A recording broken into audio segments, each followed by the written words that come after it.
우리는 이 세상을 살 때 수없이 많은 그런 마음의 어떤 선택과 또 인생길을 선택할 수밖에 없습니다. 그런데 오늘 성경에 나와 있는 인물을 통해서 과연 우리는 어떤 그런 인생길을 선택하며 살아가야 할 것인가를 함께 교훈을 받고자 합니다. 첫 번째로는 오늘 본문에 나와 있는 아비새와 같은 선택을 하며 살아가는 사람들이 있습니다. 이 아비새의 이름은 나의 아버지는 이새라고 하는 그런 뜻을 갖고 있습니다. 성경에 나와 있는 많은 그런 사람들의 이름은 그 뜻이 다 있습니다. 그래서 바로 아비새의 이름은 나의 아버지는 이새라고 하는 그런 뜻을 가진 이름입니다. 이 사람은 바로 어머니는 다윗의 이복 누이 스루야하고 둘째 아들이며 또 그의 형은 요압, 동생은 이사헬이라고 성경은 기록하고 있습니다. 이 사람은 때로는 용맹스럽고 다윗의 아주 순종을 잘하는 그러한 군대 장관 같은 그런 사람입니다. 오늘 6절에 보니까 이에 다윗이 햇사람 아히멜렉과 스루야의 아들 요압의 아우 아비새에게 물어 가로되 누가 나로 더불어 진에 내려가서 사울에게 이르겠느냐. 아비새가 가로되 내가 함께 가겠나이다 라고 기록하고 있습니다. 여기서 볼 수 있듯이 이 다윗과 이 아비새는 아주 오랫동안 함께한 사람이고 또 이 다윗을 지켜주는 그런 사람입니다. 아비새는 보통 사람과 같은 그러한 생각을 가진 사람입니다. 다윗의 피난 시절부터 통치 말까지 또 동고동락하며 살아갔던 그러한 사람입니다. 귀신은 아브넬의 동생을 원수를 갚고자 살해한 것으로 보아서 때로는 분별력이 부족한 것 같고 또 바로 즉시로 생각한 것을 행동으로 옮기는 그런 사람인 것 같습니다. 기름 부음 받은 이 사울 왕을 서슴없이 죽이려 하는 것을 보면 어찌 보면 좀 경솔한 그런 사람이기도 한 것 같습니다. 앞뒤를 생각하지 않고 바로 그 현장에서 자기의 생각을 행동으로 옮기는 그런 사람입니다. 블레셋과의 그런 전투에서 목숨을 걸고 다윗을 구한 것을 볼 때 아주 책임감이 강하고 또 다윗을 위해서라면 무엇이든지 할 수 있는 그런 사람입니다. 그렇기 때문에 바로 이 아비새는 바로 8절에 보면 하나님이 오늘 밤 당신의 그 원수를 당신의 그 손에 붙이셨나이다. 그러므로 청하오니 나의 창으로 그를 찔러서 단번에 땅에 꽂게 하소서. 내가 그를 2번 찌를 것이 없으리이다. 얼마나 충성심이 강한 그 부하입니까? 이제 사울이 다윗을 쫓아 찾아다니며 다윗을 괴롭게 하고 오늘 참으로 좋은 그런 기회를 만나게 되었는데 이제 오늘 밤 바로 당신의 원수를 당신의 손에 붙이셨다고 하면서 내가 칼을 가지고 두 번도 아니고 단번에 한 번에 그를 죽일 수 있다고 하는 그런 의지를 보였습니다. 마치 이 아비새의 성격은 그 사울이 다윗을 향해서 그 많은 시간을 뒤따라다니며 죽이려고 하였을 때 사울의 그 사위이기도 하지만 그러나 이 아비새는 선을 선으로 갚는 또 악을 악으로 갚는 그러한 사람입니다.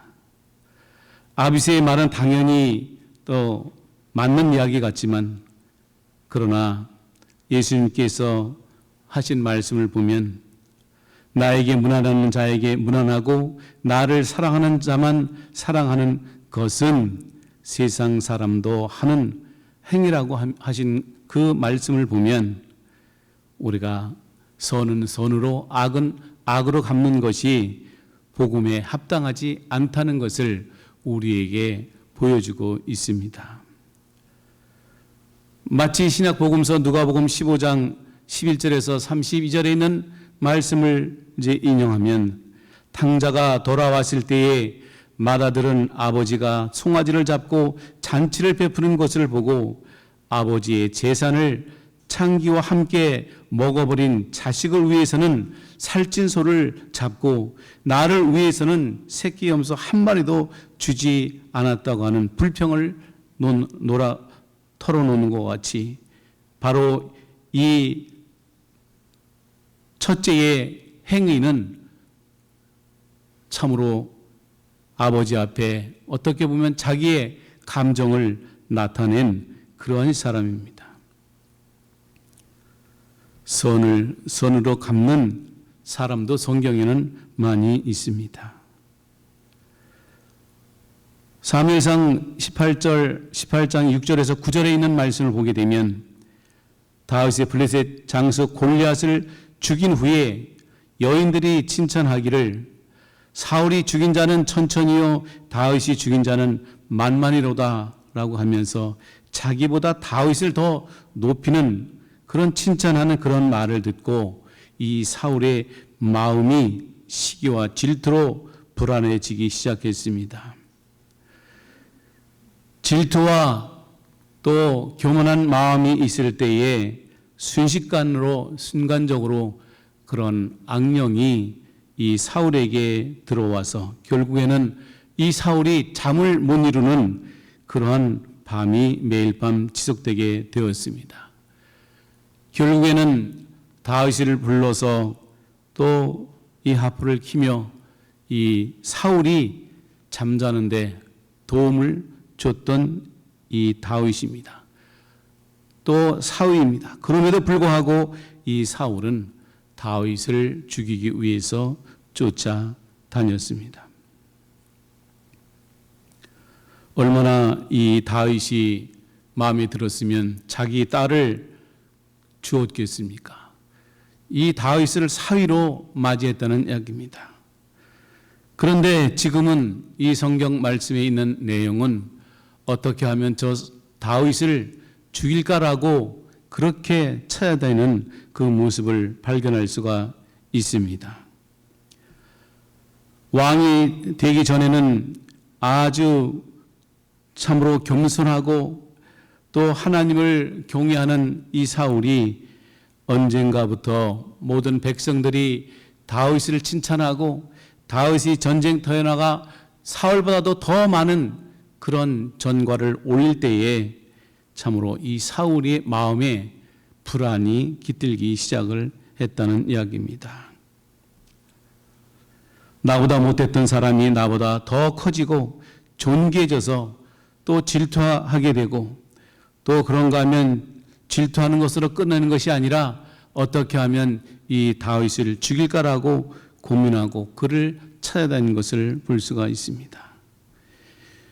우리는 여기서 교훈을 받아야 할 것은 남을 칭찬하게 되면 결국은 그 칭찬이 나에게 돌아올 수도 있다는 이야기입니다. 그런 의미에서 세례 요한과 같은 그런 사람은 주님이 오셨을 때에 그 주님을 위해서 자기의 자리를 양보하고 또 예수님에 대해서 참으로 많은 사람들 앞에 예수님을 시인을 하고 그가 참으로 하늘의 또한 인자로 이 세상에 오셨다는 것을 말하면서 저는 흥해야 하겠고 나는 쇠어야 하겠노라고 말하면서 결국은 세례 요한을 높인 것을 우리는 볼 수가 있습니다. 너무 남과 비교해서 교만해지거나 질투하고 불안해지면 결국은 그 마음에 악한 악령이 들 수밖에 없다는 이야기입니다. 가룟 유다도 같은 길을 걸었던 사람입니다.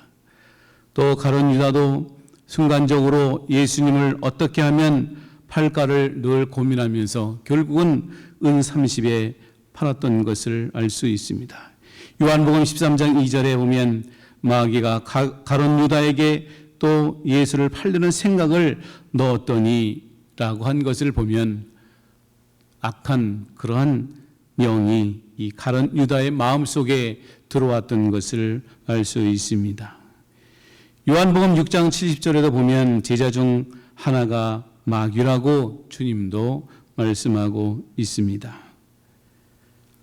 우리는 이와 같이 다윗을 죽이려고 하는 그 사울의 왕을 하나님이 기름 부은 그런 종이라고 복수할 수도 있고 또 복수하지 않을 수도 있는데 결국은 이 사울의 그 마음 모든 것을 다윗은 헤아리며 자기가 죽일 수 있는 그런 순간 그런 기회가 왔음에도 불구하고 하나님께서 기름 부어 세운 종에 대한 그러한 이제 겸손의 자세를 취했던 것을 알 수가 있습니다. 오늘날 교회도 기름 부은 종을 또 두려워하는 그러한 마음을 갖는 사람도 많이 있습니다. 하나님께서 기름 부어 세워놓은 그 주의 종을 겸손하게 또 섬기는 그런 분들이 많이 있습니다. 그렇기 때문에 우리는 이 공동체가 하나님 앞에 올바로 서고 하나님의 놀라우신 축복을 받기 위해서는 서로 칭찬하며 서로 섬기며 겸손한 자세로 나갈 때 하나님께서 이 공동체를 축복해 주실 줄로 믿습니다. 두 번째는 다윗과 같은 인생 길을 선택하는 사람도 있습니다. 9절에 보면 다윗이 아비새에게 이르되 죽이지 말라 누구든지 손을 들어 여호와의 기름 부음을 받은 자를 치면 죄가 없겠느냐라고 말씀하고 있습니다. 하나님께서 기름 부은 그런 자를 네가 죽이면 너는 죄가 없겠느냐는 그런 반문입니다. 이런 사람은 하나님의 길을 걷는 사람입니다. 악령을 쫓아 사는 그런 사람, 선을 악으로 갚는다면 성령이 좋아하는 쫓아 행하는 사람은 악을 선으로 갚는다는 이야기입니다. 하나님께서 기름 부은 왕, 이 사울에 대해서 끝까지 그의 생명을 이제 건드리지 아니하고 모든 것을 하나님께 맡긴 이 다윗의 모습을 우리는 발견할 수가 있습니다. 하나님의 백성들은 원수를 갚는 것을 하나님께 맡겨야 합니다. 10절에 보면 또 가로되 여호와께서 사시거니와 여호와께서 그를 치시리니 혹 죽을 날이 이르거나 혹 전장에 들어가서 망하리라 라고 말씀하고 있습니다. 하나님께서 살아계시기 때문에 여호와께서 그들을 치시고 그들을 다스린다는 말씀입니다. 로마서 12장 19절에 보면 내 사랑하는 자들아 너희가 친히 원수를 갚지 말고 진노하심에 맡기라 기록되었으되 원수 갚는 것이 내게 있으니 내가 갚으리라 라고 말씀하고 있습니다. 그래서 다윗은 사울의 창과 물병만을 가지고 그 텐트에서 나왔습니다. 11절에 보면 내가 손을 들어 여호와의 기름 부음을 받은 자를 치는 것을 여호와께서 금하시나니 너는 그의 머리 곁에 있는 창과 물병만 가지고 가자라고 기록하고 있습니다. 사울의 모든 것은 내가 심판하는 것이 아니라 내가 해결하는 것이 아니라 여호와 하나님께 모든 것을 맡겨야 된다는 이야기입니다. 우리는 이 세상을 살아갈 때 너무나 억울한 일들이 많이 있습니다. 너무나 저주하고 싶은 그런 사람들이 있습니다.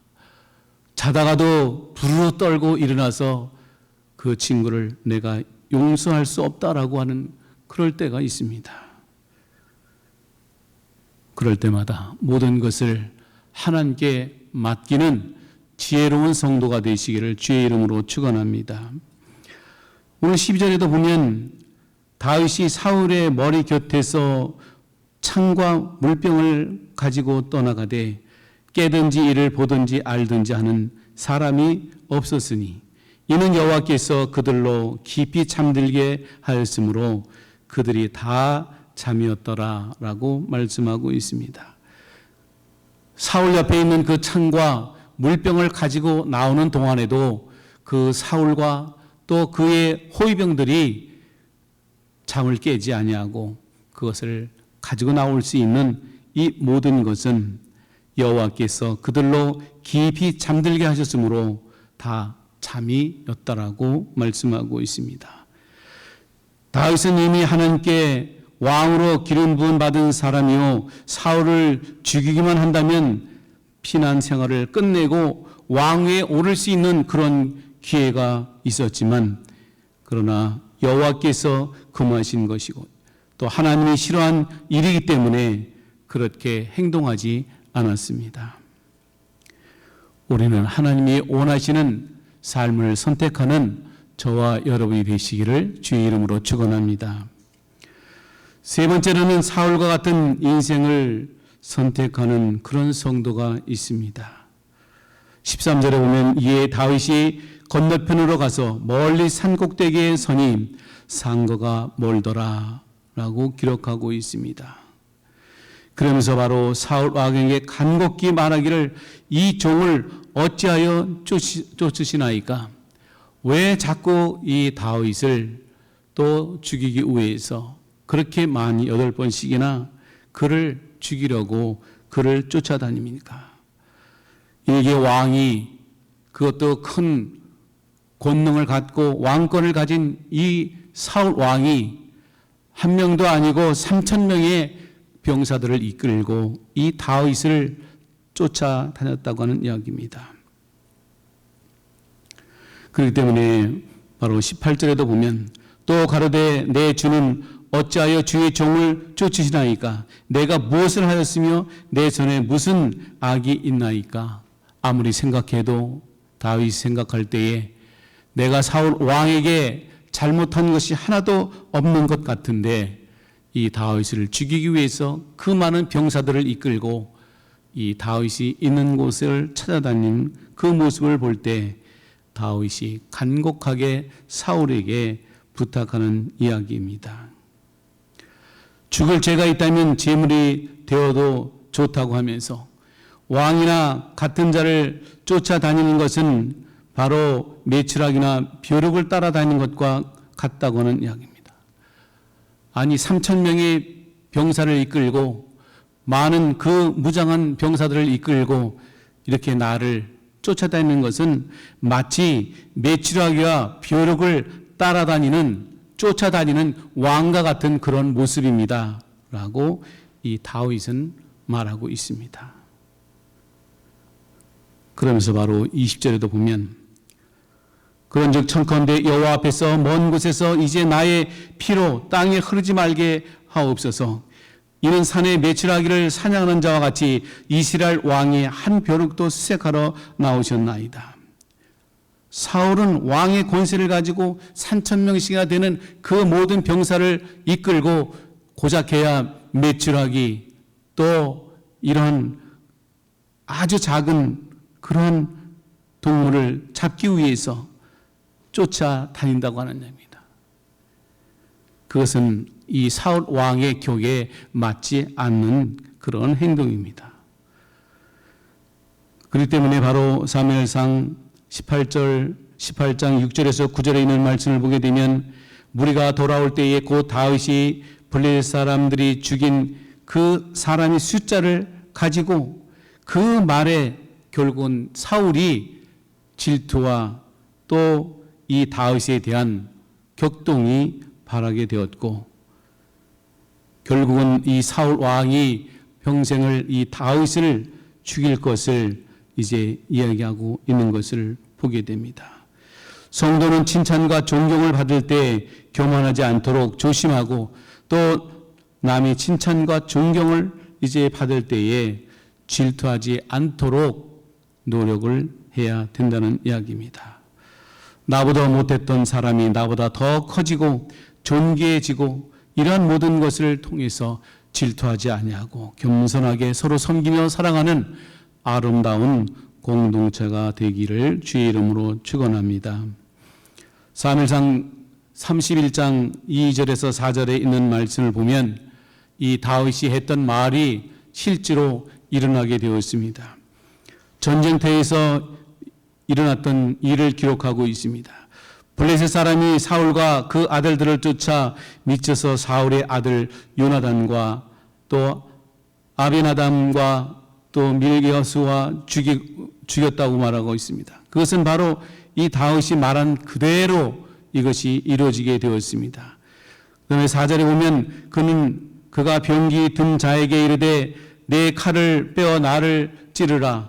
할례 없는 자들이 또 와서 나를 찌르고 모욕할까 두려워하노라. 그러나 병기 든 자가 심히 두려워해서 이것을 행치 아니하는지라. 이에 사울이 자기 칼을 취하여 또 그 위에 엎드러짐이 결국에는 다윗이 말한 대로 전장에서 자살하여 죽고 말았다는 이야기입니다. 우리는 이 다윗이 한 말이 무심코 던진 말인데 실제로 이 사울이 전쟁터에서 자기 칼에 자기가 죽고 말았다는 이야기입니다. 요한복음 13장 2절에 보면 마귀가 가룟 유다에게 예수를 팔려는 생각을 넣었습니다. 그런가 하면 요한복음 6장 70절에도 바로 12 제자 중에 하나 바로 그가 바로 마귀라고 말하고 있습니다. 악을 선으로 갚는 사람, 마귀의 길을 걷는 사람입니다. 인생의 길을 잘못 선택한 사람입니다. 우리는 바로 이와 같이 이 말씀에서 귀한 교훈을 얻습니다. 내가 갚으려 하면 내 심령의 상처만 받고 갚아지지도 않습니다. 오히려 모든 것을 살아계신 하나님께 맡겨서 모든 것을 해결을 해야 합니다. 마태복음 5장 43절 45절에도 보면 내 이웃을 사랑하고 원수를 너희를 핍박하는 자를 위하여 기도하라. 이같이 한즉 하늘에 계신 너희 아버지의 아들이 되리니 이는 하나님의 그 해를 악인과 서인에게 비추되 또 비를 의로운 자와 불의한 자에게 내려오심이라고 기록하고 있습니다. 하나님의 사랑은 동일합니다. 악한 자나 선한 자나 동일하게 또 은혜를 주시지만 그러나 우리 인간은 많은 선택의 길에 우리는 놓여 있습니다. 어떠한 인생을 살아가냐에 따라서 결과가 다르기 때문입니다. 결론적으로 선을 악으로 갚는 사람들이 있습니다. 두 번째는 선을 선으로 악은 악으로 갚는 그런 사람들이 있습니다. 악을 선으로 갚는 그런 사람도 있습니다. 아무쪼록 우리의 남은 생애가 오직 모든 것을 살아계신 하나님께 맡기며 살아가는 저와 여러분이 되시기를 주의 이름으로 축원합니다. 기도하겠습니다. 전능하신 하나님, 우리의 모든 삶은 하나님의 주권하에 있는 것을 알게 하시니 감사합니다. 하나님 아버지, 참으로 많은 사람들 가운데 선을 악으로 갚는 사람이 있습니다. 또 선을 선으로 악은 악으로 또 갚는 사람도 있습니다. 그런가 하면 악을 선으로 갚는 이러한 분류의 사람들이 있습니다. 우리는 이 모든 것을 전능하신 하나님께 맡기며 살아가는 성도가 될 수 있도록 인도하여 주시옵소서. 이 모든 말씀을 우리 주 예수 그리스도의 이름으로 기도하옵나이다. 아멘.